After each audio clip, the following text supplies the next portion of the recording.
Hello. Welcome to another week of Case Files With Kat. and Ashley. I forgot my name for a minute. Sorry, You're guys. like, man, we are like deep into what you're like. What's my name? You know, What's my name? sometimes I think about changing it. We haven't even talked about Halloween, spooky season. Oh, we have not yeah. one mention of it all month. Well, I just celebrate it year round, so I forget that That's some true. people just celebrate it in this 1 month. Did you notice our new piece of furniture? I did. And did very you nice. see your present up on top there? Oh, I did it. Yay! Oh. And then Sarah's is right there. Forget the witch, beware of the cat. When I saw that, I was like, this is so perfect because of the book I got you. I was like, oh, I know. And then Ashley got me a book. I was like, how to tell if your cat is a cult leader. Jason thought it was a journal, just like a journal. Yeah. And he was like, oh no, it's really a book. I saw it and I was like, oh, this is perfect. Yeah, that was awesome. You're such a good gift giver. Well, I mean, you always give me the best gifts. So I know. Oh, I have a gift for you. Oh. Remember when we talked about Sorry. St. Arnold's last week? Yeah. Mm-hmm. Wow, guys.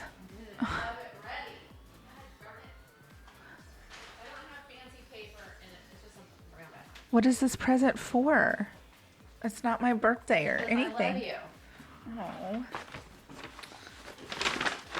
Oh my god. I don't know if you have Oh it. my god, no, I don't. Oh my god. So guys, I'm weird and I collect, in case you didn't know that by now, I collect rubber ducks, okay? I don't own a Jeep or anything. I just love rubber ducks. I have a rubber duck wall. I just love them. I made her ceramic Yes. Jason, rubber duck Jason, right? Was it? Yeah, with the hockey mask. Yeah. Mm-hmm. I love rubber ducks. Anyways, so she got me this St. Arnold rubber duck that's holding a beer in the little St. Arnold's robe. And I love it. With the little Yes, bishop's I hat love or like it. the Pope hat kind of looking thing. Yeah. Yes. Oh my God. This is the best thing ever. Thank you so much. And he has a beard. Yes. And little chest hair. I'll take a picture. I'm sorry, guys. I'm so excited. Wait, I don't have a story. I've got to get this duck on my wall. I love it. Thank you. You're so welcome. Oh my God. You're so welcome. That's yay. Yay. Speaking of, I'm gonna get a beer. So Okay. tell me what's going on this week. Well, as we always say, life is crazy.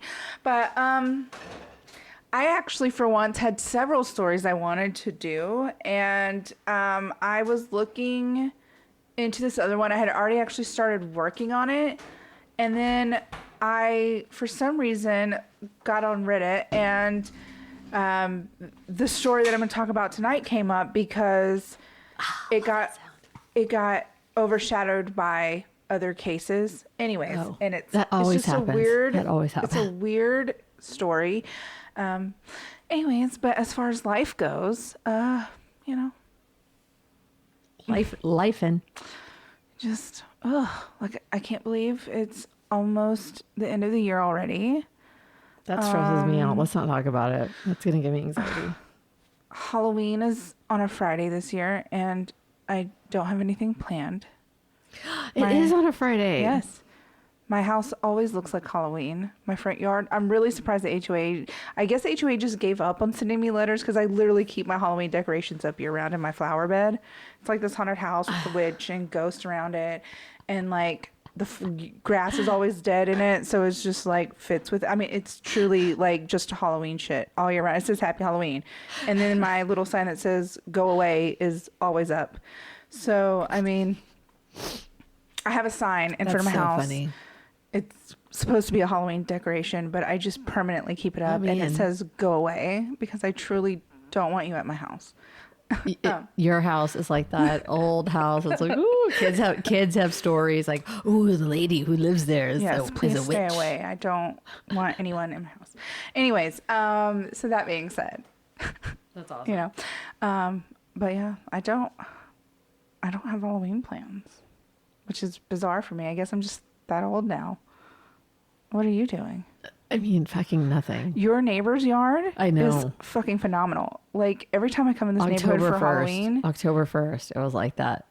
It's just, They stress me out. why? Well, first of all, those lights shine right into my bathroom at night.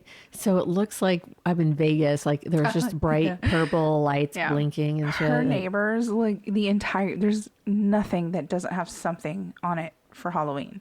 And I love it. But I'm also not next door to it. So there's that. I mean, it doesn't make sound. It's just bright lights. I have to close doors. The tombstones make sound when you walk by. They jump out at you. But I don't hear them. Yeah. Yeah, it's extra. Every year, there's a little bit more. My neighborhood doesn't do shit for Halloween. Or if it is, it's like Mickey Mouse in a pumpkin. Here, this neighborhood that she lives in, I love it. I love these people. I don't know them, but I love their yard. Let me say that. We're going to put some orange lights outside. I was going to say, extent. don't you normally have like clowns and stuff out by now? Like, Listen. jeez. What is this? What's happening? What's happening? Anyways. Life happened. I understand. Life happened. I completely understand. What you got? Okay. Well, I guess we'll just get right into it. Yeah.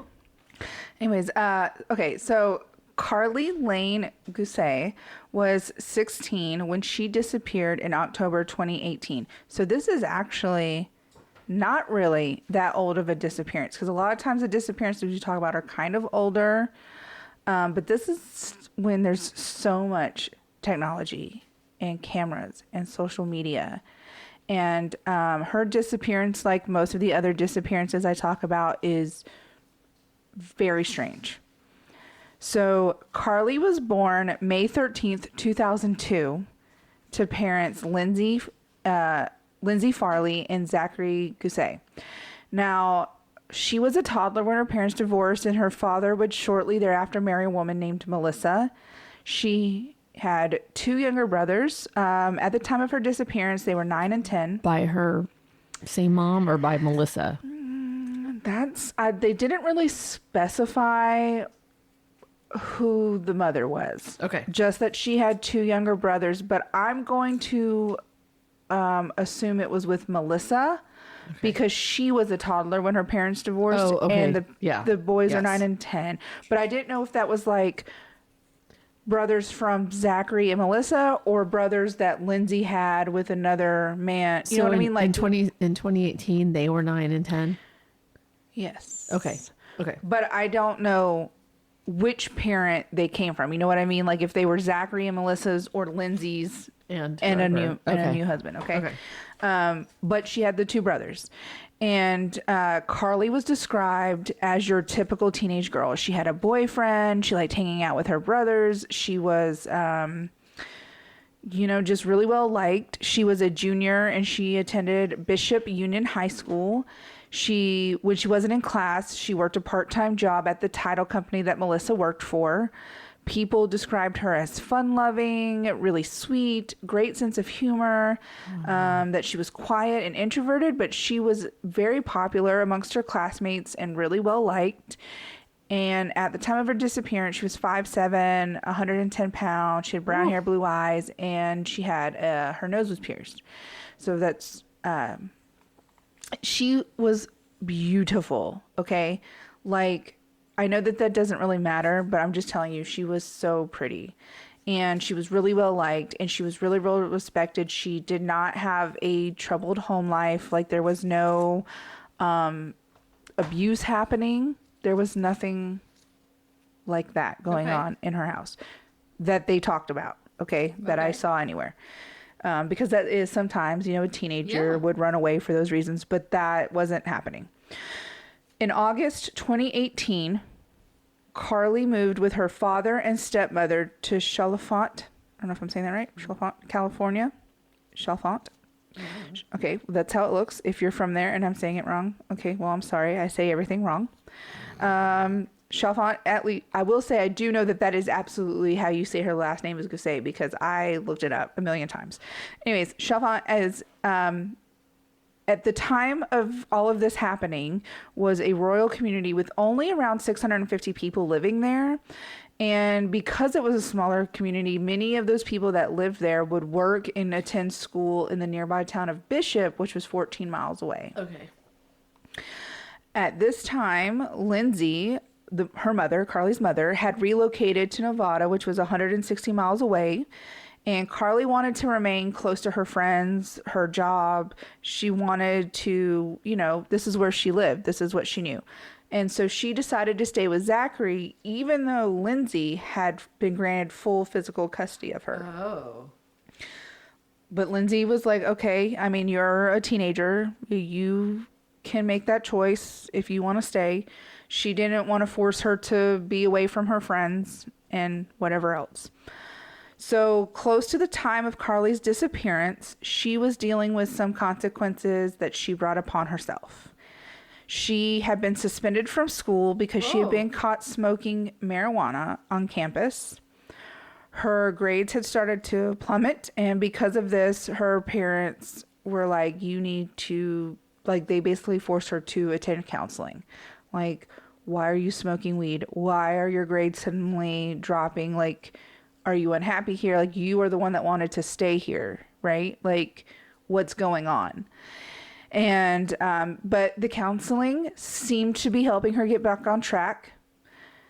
But if you've ever been a teenager or you are the parent of teenagers, you know that teens are very good about saying what they need to say to get what they want, right? So like, was it really working, or did she learn if she just said certain things, she could be done with this counseling and go on about her life? According to Zachary and Melissa, the counseling was working though. Okay. So I'm just saying, like, I've been a teenager. I know that sometimes you just do whatever you need to do to get back to doing what you wanted to do. So she had social media. Did they find anything on her social media? Not about that, no. So anyways, so she goes from being a fun-loving, well-respected, sounds like there's a boy working, involved, all of these things, to suddenly getting suspended from school. Her grades start slipping. She's smoking weed on campus, going to this, being forced to go to counseling because she didn't want to go. And then they say it's working. But then in the days leading up to her disappearance, her friends would say she was having what they call episodes. And she started talking about how she was worried that someone was tracking her through her cell phone. Oh. Now, this is kind of important to remember that she is at this point already paranoid and having what her friends describe as episodes. Both her mother and her stepmother have stated multiple times that they themselves never observed this behavior from her. And Karlie never said anything to either one of them about being paranoid, about being stalked, tracked, or having episodes. Because she was probably trying to hide it.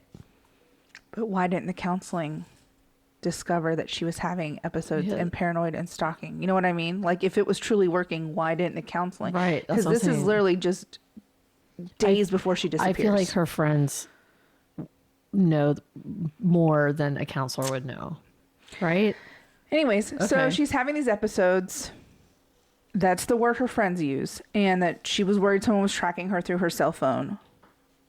Doesn't explain why she didn't get rid of her cell phone if she thought that's how she was being tracked. I'm just repeating what they said. Both her mother and stepmother claimed never observed this behavior. Karlie never mentioned it. They didn't think she was acting strange at this time. Wow.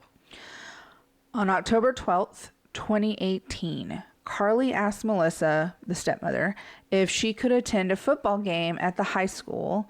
And the whole time, she had actually planned on going to this house party with her boyfriend, who was named Donald Arrowwood III. Oh, he's for sure guilty.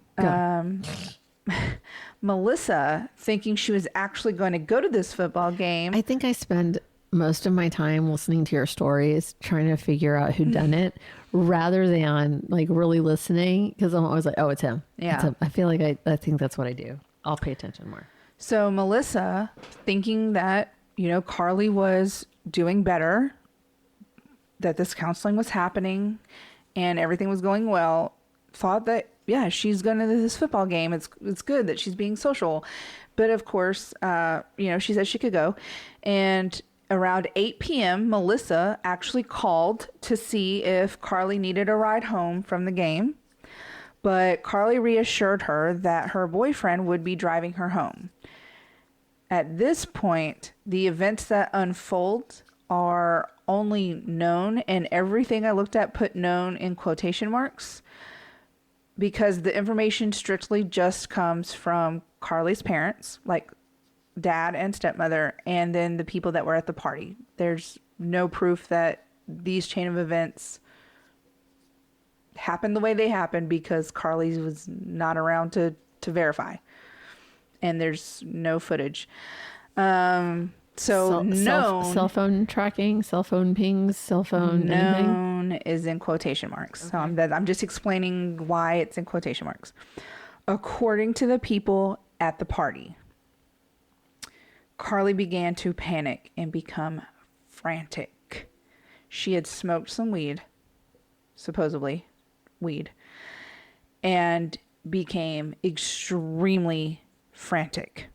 Like, not like I'm too high frantic, like I'm going to die, someone's trying to kill me frantic.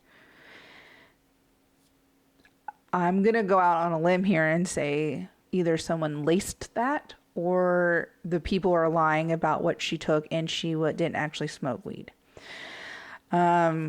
She was said to be near impossible to consult. They couldn't calm her down. Nobody could calm her down. At 8:30 p.m., 30 minutes after Melissa had originally talked to her, Karlie called Melissa and asked her to please come pick her up at a trailer park where the party was being held, saying, "Never mind, hurry up. I changed my mind. Come get me. I'm booking it down Dixon Lane. Hurry, hurry. I'm scared." I'm scared. Melissa is obviously worried, right? She drives to the area, noting that Karlie hadn't wanted to get off the phone and had been very adamant about being picked up as soon as possible because she was terrified. When Melissa arrives to this trailer park, Karlie is not on the phone and Karlie's not there. Melissa starts searching the area, and then kind of off in the distance, she notices this little light, and she starts running towards it, and she finds Karlie running down the road almost a mile away from where she said she would be, and using her cell phone light to guide her way in, because it's like pitch black, and she's just running down the road away from where she asked Melissa to pick her up. When she spots Melissa, she jumps in the car and tells Melissa she is very scared, and an emotion that Melissa says was obviously reflected in Karlie's face. She said that she described Karlie as looking ghost-like and that her pupils were dilated. Throughout the drive home, Karlie vocalized her fear that the car was trying to kill her, and she switched positions in the car, like where she was sitting in the car, multiple times. Now, personally, this is just me interjecting my opinion. If a child or any person calls me frantic, paranoid, freaking out, scared, gets in the car and tells me the car's trying to kill them, I'm taking them to the fucking hospital. Uh-huh. That's not what Melissa does. Oh my God. When they returned home, Zachary comes home from work, and there are conflicting stories because later on I'll talk more about it, but her mom is on a Dr. Phil episode and says that Zachary told her that he was drunk that night and doesn't really remember, was coming in and out. Now, in Melissa and Zachary's story, they say that he was getting home from work when she was returning with Karlie. According to both Zachary and Melissa, Karlie was still acting very erratically, huddling frantically in a corner one minute and then telling them how much she loved them the next. She was particularly afraid of her cell phone and of her parents getting close to her. When asked what was wrong, she was unable to tell them, saying she didn't know herself. To try and calm Karlie down, Melissa served her dinner, which was a salad, and Karlie just kept referring to the salad as devil's lettuce, and didn't want to eat, and she's still freaking out. And I honest to God don't know how her parents were like, this is a normal reaction to weed, because what the fuck. Anyways, her frantic behavior, according to them, after eating a few bites of this salad, calmed down. She still appeared to be very anxious, disoriented, and extremely paranoid, and eventually admitted to having smoked weed while at this party. This led Zachary to believe that she may have just been having an adverse reaction to the weed, as she hadn't used it in some time. But both he and Melissa felt she wasn't in immediate she was not in immediate danger and didn't drive her to the hospital. I need to reiterate how paranoid this child was. She is 16. She is freaking out. She is panicking. She thought the car was going to kill her. She's screaming at you that the salad is the devil's lettuce, that she doesn't want you to get near her. She's huddling in the corner. She's either having a psychotic break or she had some kind of bullshit mixed in with that weed. Yeah. She doesn't know who she is. And you think that's just an adverse reaction to some fucking bad weed? What? Mm-mm. I try not to judge parents because it's a terrible situation to be in, but what the fuck? Mm-hmm. So after dinner, Melissa and Karlie spent time in her bedroom, painting their toenails, coloring, reading the Bible.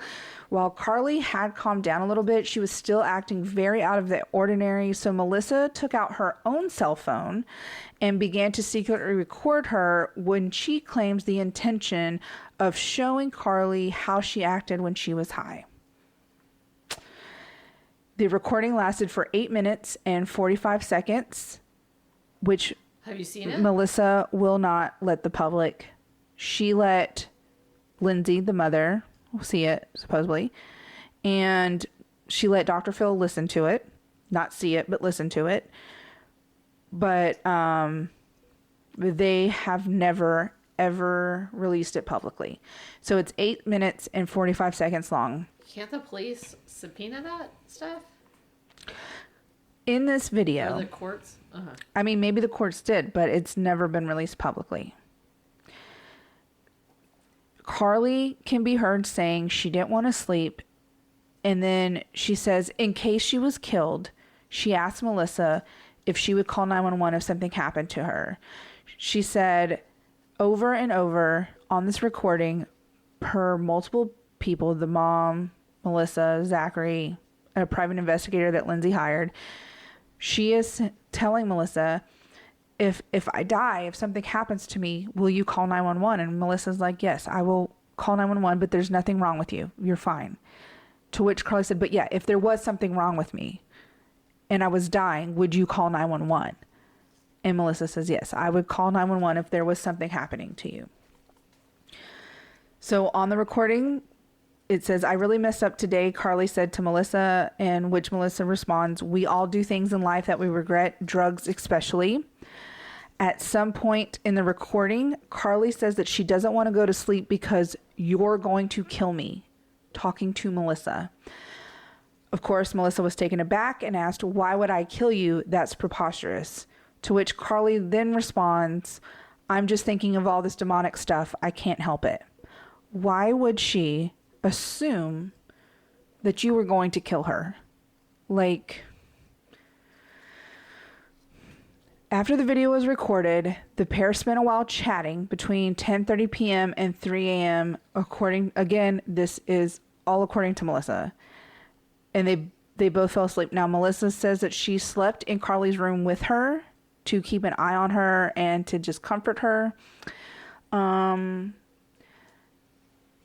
Again, this is all just based on what Melissa says, because according to Lindsay, Zachary, the father, says he was drunk and in and out and doesn't know what happened. According to Melissa, Zachary was in the room asleep and she was in the room with Karlie. And anyways, the family's movement on the morning of October 13th, the next day, has been heavily scrutinized after Melissa admitted in 2 different interviews, one to Dateline NBC and once on Dr. Phil, that she actually lied about her initial actions.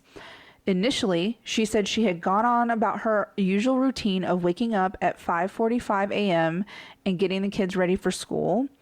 However, when she opened Karlie's door, she found that she was not in bed, and Zachary claims he hadn't seen her that morning. The actual version, however, was that at 5:48 a.m., Melissa awoke briefly to see Karlie was lying awake next to her and fell back asleep. And then at around 7:15, Melissa awoke again to find Karlie was gone and that the front door was slightly ajar. Now, I will say later in the Dr. Phil episode, Lindsay, the mother, says that she was told several times by Melissa that when Melissa woke up the first time and saw Karlie there, that Melissa saw that Karlie was awake but still in bed, so she just went to sleep. And then in Melissa's version, she says, no, I didn't say that. Karlie was always asleep before I went back to sleep. Just, you know, basically, like, according to Lindsay, Melissa's story changed multiple times throughout all of this. So it's really a he said, she said, because no one else was there. What about the dad? The dad takes the stepmother's side in all of it.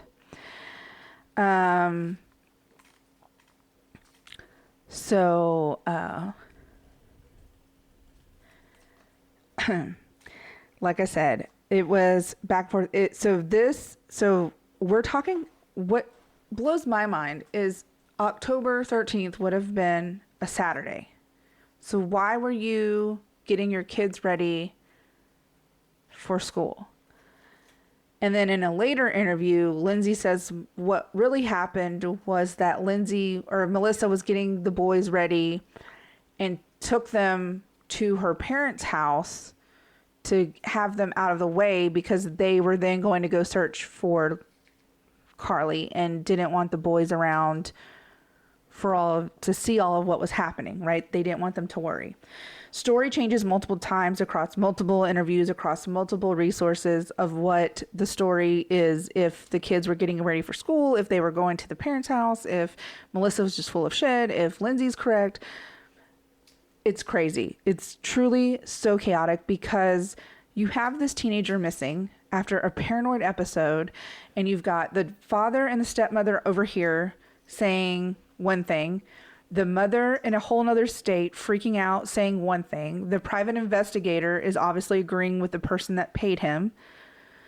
So you've got the mother and the private investigator over here. You've got Zachary and Melissa on the other side. None of their stories match.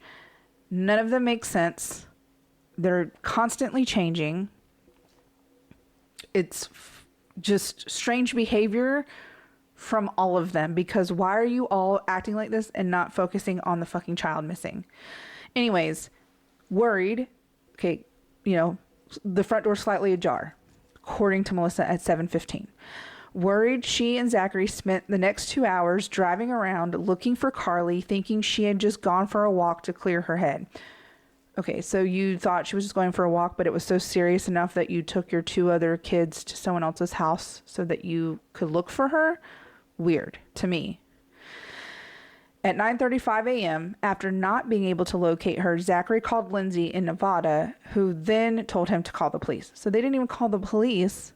This shit starts at 7:15 in the morning. Doesn't call the mother until 9:30, and she's the one that has to convince him to call the police and report her missing. There's something ain't right. Something ain't right. With no immediate indication of abduction or a physical description of a vehicle, there was no Amber Alert issued in relation to Karlie's disappearance. Due to the remote area of where they lived and the limited resources available to the Mono County Sheriff's Office, the FBI and the National Center for Missing and Exploited Children were brought in to assist those who were working on the case. When investigators visited the home of Zachary and Melissa, they found no indication of forced entry, as in Karlie would have opened the door and left on her own, like no one broke in. Karlie had left all of her personal belongings behind, including her cell phone, her glasses that she had to wear to see, and what money she had. Like, literally the only thing she left with were the clothes that she was wearing, which would not have been adequate for the temperatures in that area. The FBI combed her cell phone and her social media accounts and found a text from her boyfriend, which indicated she believed the weed she had smoked at the party had been laced with something. So that is the only concrete thing they have, is that she was at this party, she did smoke something, and she thought it was laced. But that was where it ended. There was no further confirmation of if it was laced, if she did smoke something else, none of that. Anyways, this has led them to believe that she could have been feeling the effects of the drug still when she went missing. There were 3 possible sightings that were brought to the attention of the authorities. The first one was a neighbor and a retired motorcycle officer with the LA County Sheriff's Office. He recalled seeing a thin female with long hair walk by his house on Ponderosa Street with a piece of paper in her hand. Another neighbor who lives down the street on White Mountain Estates Road west of Ponderosa Street claimed to have also seen Karlie during this time, also with a piece of paper in her hand. A third witness who was cutting firewood saw a girl fitting Karlie's description in the vicinity of US Route 6, standing behind a barbed wire fence. This is where the search dogs lost all scent of Karlie. After that, there was no trace of her after this point. The trail just went cold. So the dogs had a scent of her walking down, but gone after this point. Given these accounts, investigators were able to determine that Karlie was likely last seen walking south toward the highway, approximately 30 yards east of Route 6 and 100 yards south of Sierra View Road. According to online investigators, online sleuths, they have speculated that the girl seen by witnesses was actually Melissa and not Karlie. There's been no evidence found to say that these theories are correct, as there are no security cameras on the exterior of any of these homes, nor are there any gas stations or any other structures in the vicinity with their own cameras. So basically, they said that could have been Melissa looking for Karlie and not actually Karlie. But they don't even look the same, so I don't understand the confusion and how 3 different people would make that confusion. Anyways, a family friend has shared that Karlie had never given any indication at all that she wanted to run away or that she was involved in anything sinister or that she was literally the only people who knew that she was supposedly having these paranoid episodes were her friends. And were her friends saying that to cover up what happened at the party? Like, oh yeah, she's always had these episodes. You know what I mean? Like, it wasn't the drugs. We didn't give her anything that would make her act like this. She was already acting like this because literally no one else mentions that she'd been having episodes. Anyways, so a week-long search was conducted by the sheriff's office involving helicopters, searchers on horseback, and off-road vehicles and cadaver dogs. 60 law enforcement personnel were involved and aided by search and rescue teams who combed the surrounding area and Bishop. It was assumed that Karlie also left without any adequate clothing to shield her from the harsh elements that come with the frozen desert early mornings and painfully hot days on the east edge of the Sierra. Because again, she didn't take anything, not her phone, not her clothes, not her glasses, not her money, just walked out the front door. On October 25th, 2018, these efforts were officially suspended, but that didn't stop private search parties from setting out to look for her. Throughout the course of these searches, Melissa would provide live stream updates via Facebook. Posters with Karlie's image and description were put up in grocery stores, gas stations, light posts, and diners all over Eastern California. A week after she went missing, the sheriff's office set up a checkpoint along Route 6, and while 50 people shared that they had driven through that area on October 13th, none recalled anyone or seeing anyone matching the description walking along or near that road. They interviewed, and the private investigator interviewed many, many people who traveled this road at this time for work, and not a single one saw a anybody walking down the road at the supposed hour that she would be there. And the 3 witnesses that they did have, the mother had her doubts about some of them. And again, it was not sure if it was Karlie they were seeing or Melissa. So the witnesses really didn't help in any kind of way. But they did interview, over 50 people. And not a single one that travels this road saw anybody walking down or near the road. December 2018, bloody underwear was found near some coyote scat, and it was collected for testing, but wasn't sent to the right facility and was instead delivered to the California Department of Justice. However, the sheriff's office has since stated they don't believe that underwear was linked to the case. But the finest of police work, right? You collect it, send it to the wrong place. It probably wasn't linked anyways. In January 2019, 18-year-old James Doolin pled guilty to contributing to delinquency of a minor in relation to Karlie's use of the weed at the party the night before she disappeared. He had initially been arrested on allegations that he provided the drugs to her. He did end up confessing that he gave her the drugs, but again, didn't say that it was laced, just said that I gave her some weed. He went to jail. There have been reported sightings of Karlie in California and Nevada, but none of them turned out to be her. The latest came from a recovering drug user in January of 2021 who claimed to have seen Karlie at a party. It's unclear when the party occurred, but investigators believe they've located the vehicle that may have been driven, that this person claimed Karlie was in and driven across state lines into Nevada. The investigation is still classified as a missing persons case due to the lack of the evidence. She was trying to get to her mom?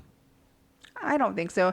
I really don't, nothing ever came out of that lead of the recovering drug user they said, yeah, she could have gone to Nevada, but that was the only report, and they did locate the supposed vehicle, and there wasn't much to go on. She wasn't in the vehicle. She didn't leave anything behind. There was nothing to really, say that this person kidnapped her. So again, the investigation is still classified as a missing persons due to the lack of evidence that a crime occurred. Investigators don't currently have a real theory as to what happened. There are some theories I will talk about, but they come from other people.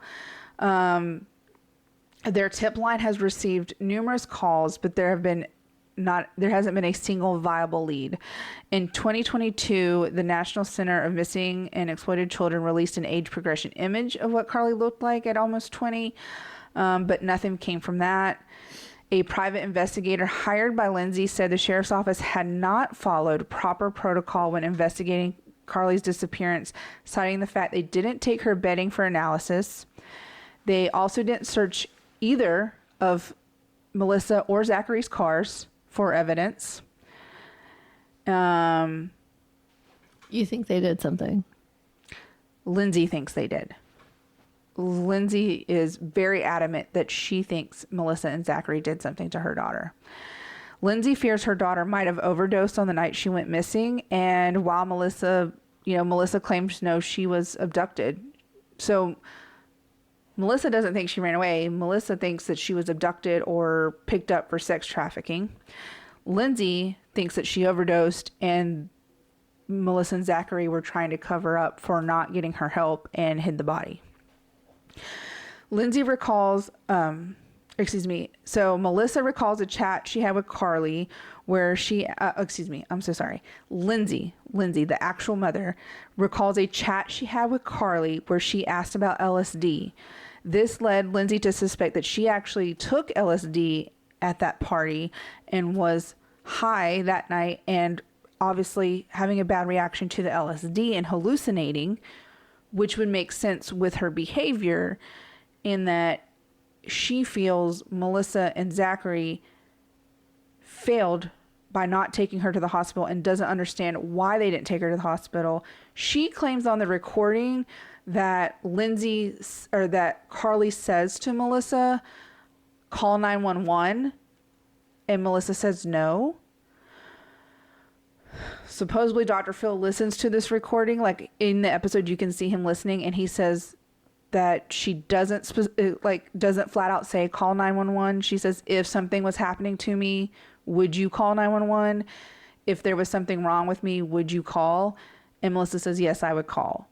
Okay, but there's clearly something wrong with her, and she didn't call. So again, it's a he said, she said thing. Like, anyways, Lindsay fears that her daughter may have overdosed on the night she went missing. And while Melissa believes she was abducted, again, the conversation about the LSD, Lindsay thinks that that's what she took.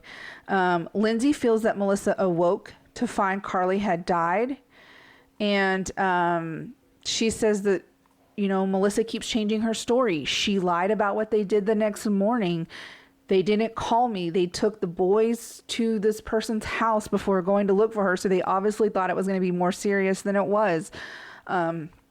According to Lindsay, according to Lindsay, Melissa had shared 4 or 5 different stories about the events of the night. Melissa denies this and any involvement in Karlie's disappearance. Both Melissa and Zachary deny having anything to do with Karlie disappearing. The police have said that both of them have passed polygraph tests. Police have stated that they found no evidence that either had anything to do with it. But again, the private investigator said, well, what do you mean? You didn't search the home. You didn't search the vehicles.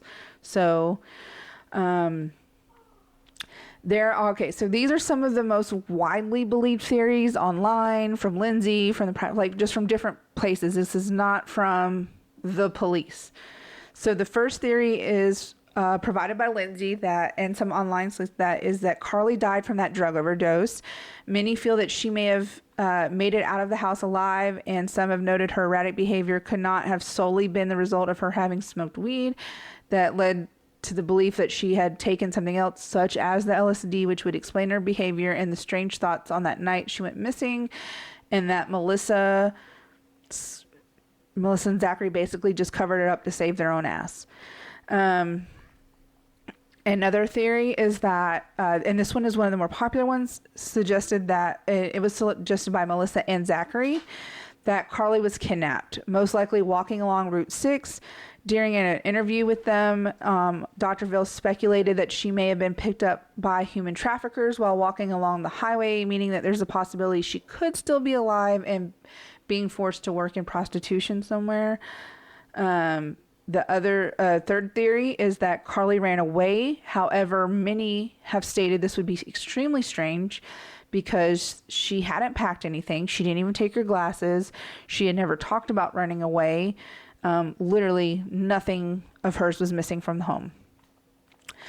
The fourth one is that Karlie wandered off and got lost. Some theorize that she wandered off into the desert around the area. She was high, so she got lost and succumbed to the elements. And while this is a possible theory because she would have been hallucinating, why didn't they ever find the body? They never found one. They still, to this day, have never found a body. And then the final theory is that Karlie's disappearance was related to that of Madeline Lingenfelter, who went missing from Reno, Nevada on September 19th, 2018. There's no evidence to really support this, but Madeline's body was eventually located and it was deemed a suicide. But at the time when she was missing, that case kind of overshadowed Karlie's. And there was another disappearance that just some other news stories that overshadowed Karlie's disappearance. This was not a big deal on the news. Like Karlie's disappearance, until her mother went on Dr. Phil and all that stuff, it really wasn't she was a teenager and the police were kind of treating it like she just ran away.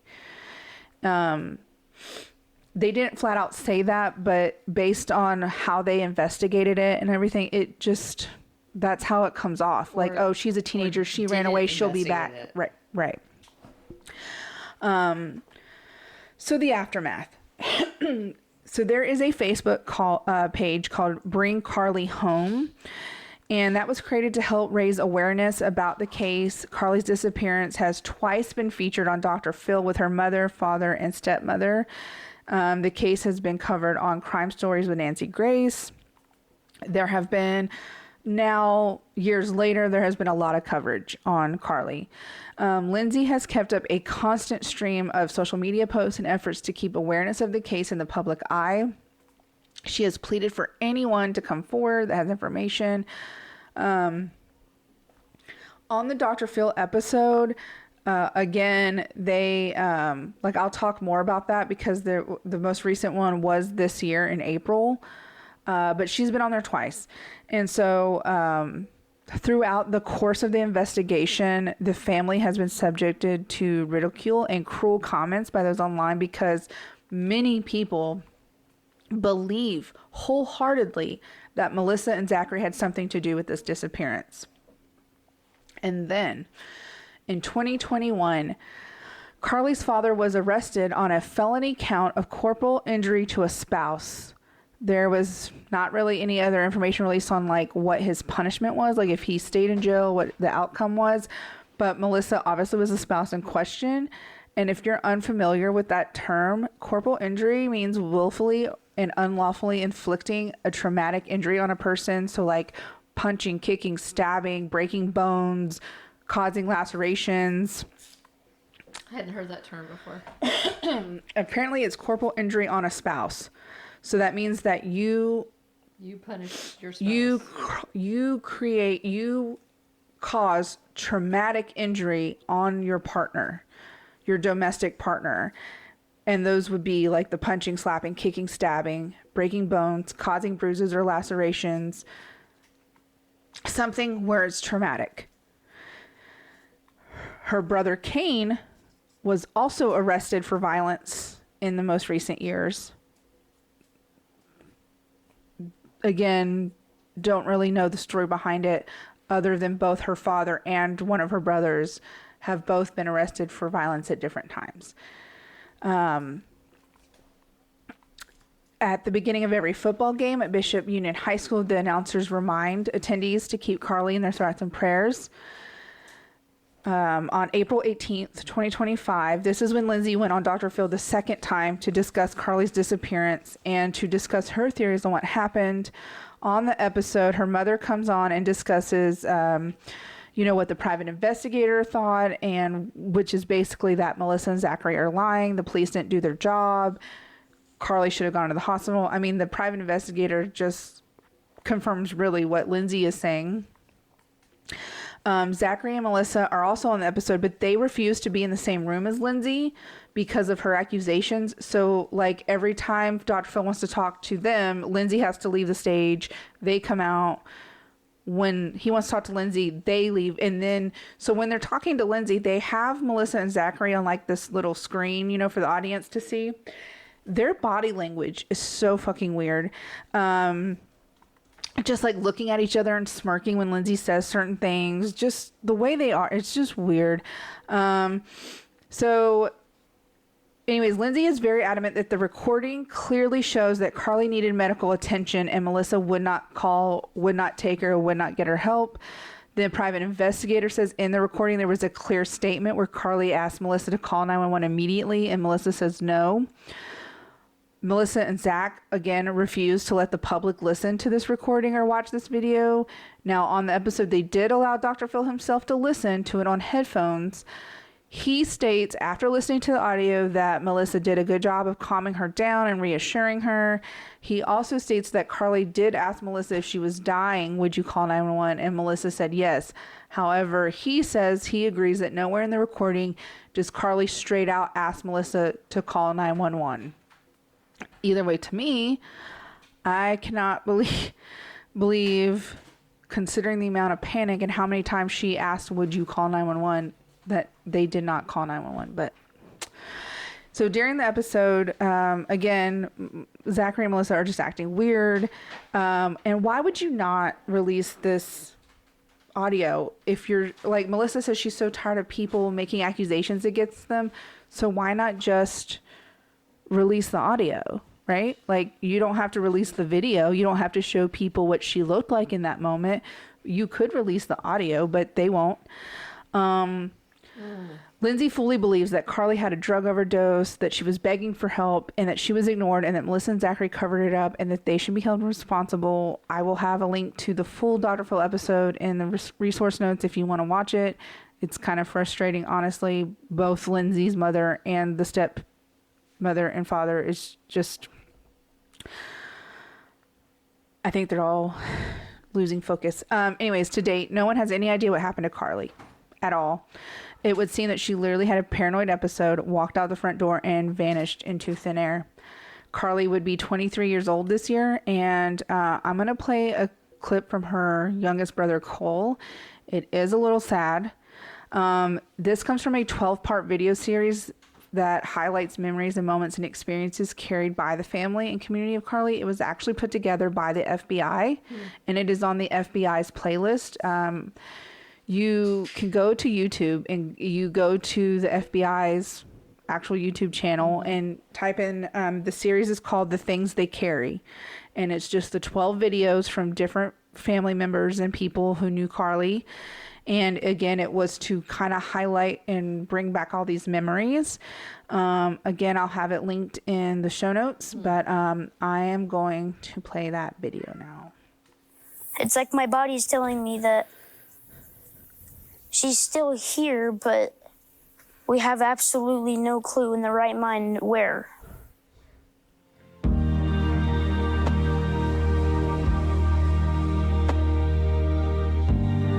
So my body's thinking, oh, she's here. We just don't see her.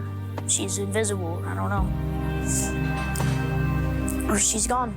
I don't know. She might, whenever I think about her and like where she would be, like most of my body says like she's like, I don't know, in Hawaii or somewhere on a beach or just having fun, hanging out with a bunch of new friends that she made when she was gone, and then she was coming back fine. And then the other little bit of part of me is like, she's probably dead. She got stolen, and then she got just a little bit of tiny me, like a handful of me is just feeling that, and then the rest of my body's just feeling good parts. So the bad part would be like she's getting abused, or I don't know. She's probably sitting in a dark room in a chair, tied up, just sitting there, dying of hunger, thirst, and light, and probably dead.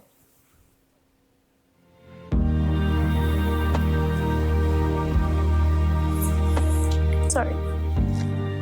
He says sorry because he starts crying, and he's, that's her youngest brother.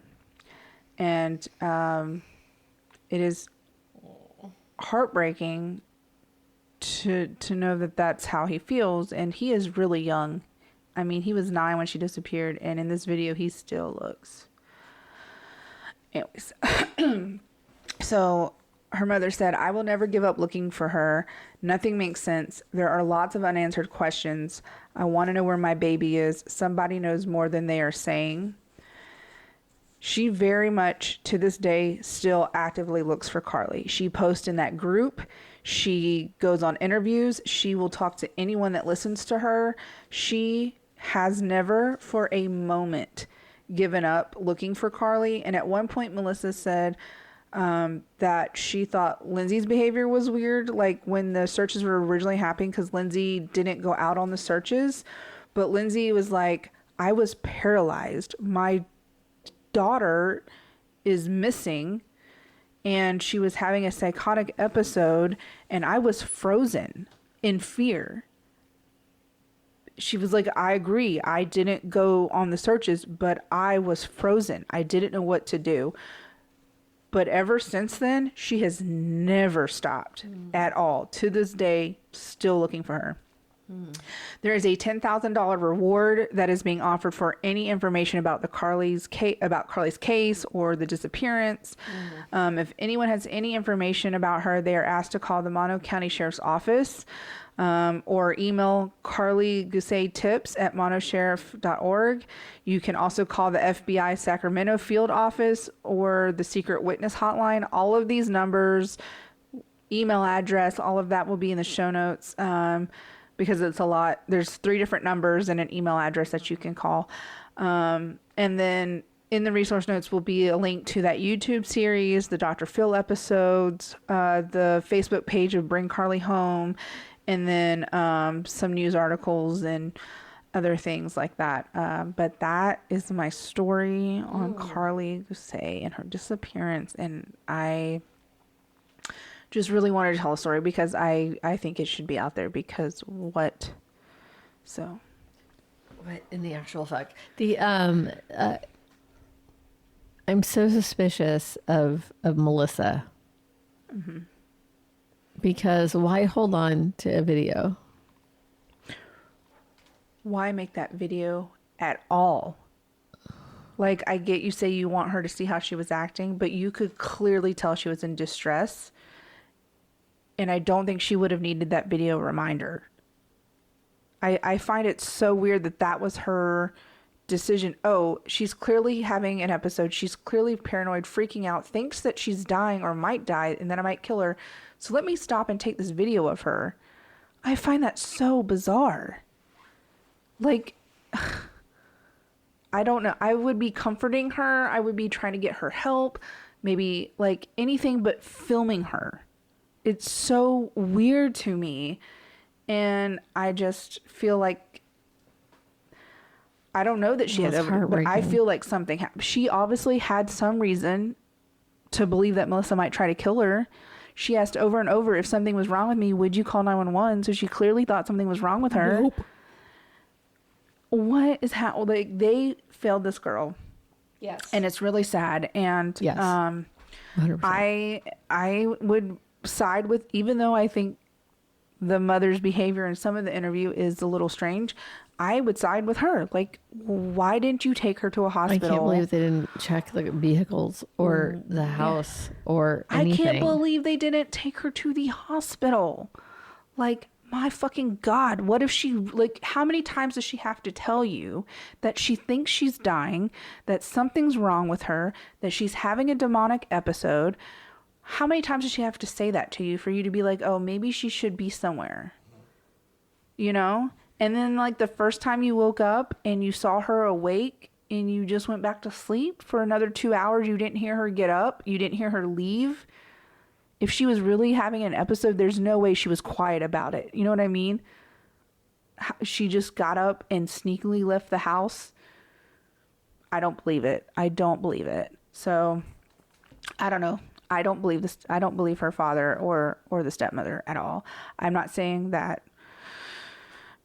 she overdosed, but I don't think that they're telling the truth about what happened, because the story did change several times and their behavior was strange. And why lie about the fucking timeline the next day if you didn't do anything? And why not release this audio that you made for whatever reason? You went through the trouble of making it. I don't know. I don't believe it. I don't know. It makes me really sad for Lindsay and Karlie and the brothers. Yeah. So, and it's weird that her father would get arrested for corporal injury to the spouse. So he obviously was a violent person. Maybe he was upset that Karlie came home high. Who knows? I'm not saying that happened. No one said that happened. I'm just saying the fact that that's what he got arrested for years later is not impossible to think he was violent before then. And that's why her grades started slipping and she started doing drugs and whatever else. You never know. So. Shit, man. That's sad. There's so many questions.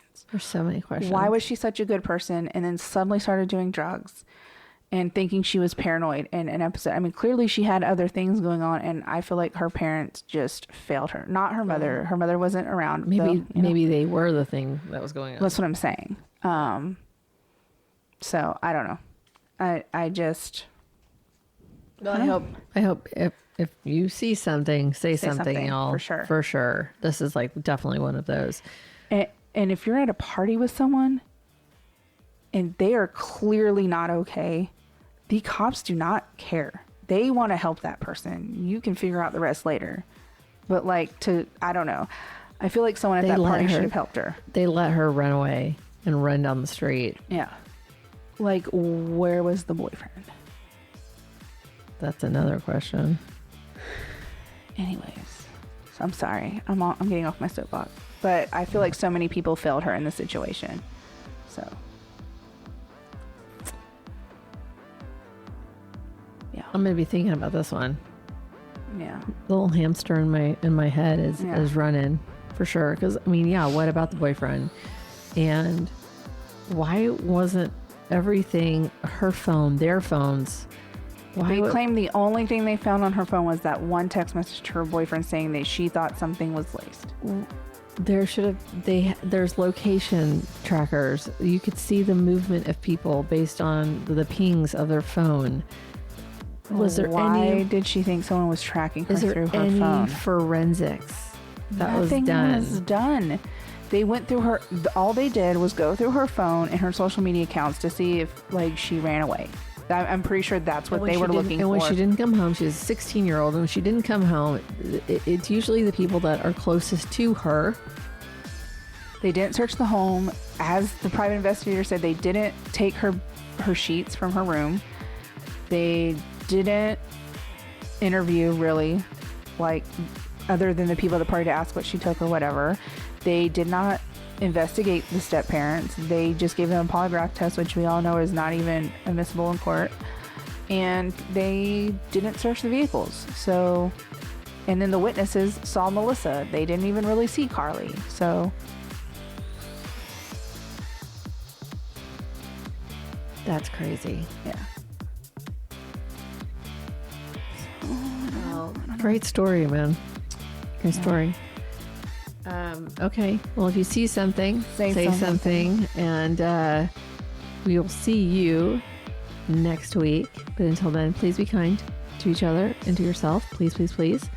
And yeah, that's it. We'll see you next time. Bye.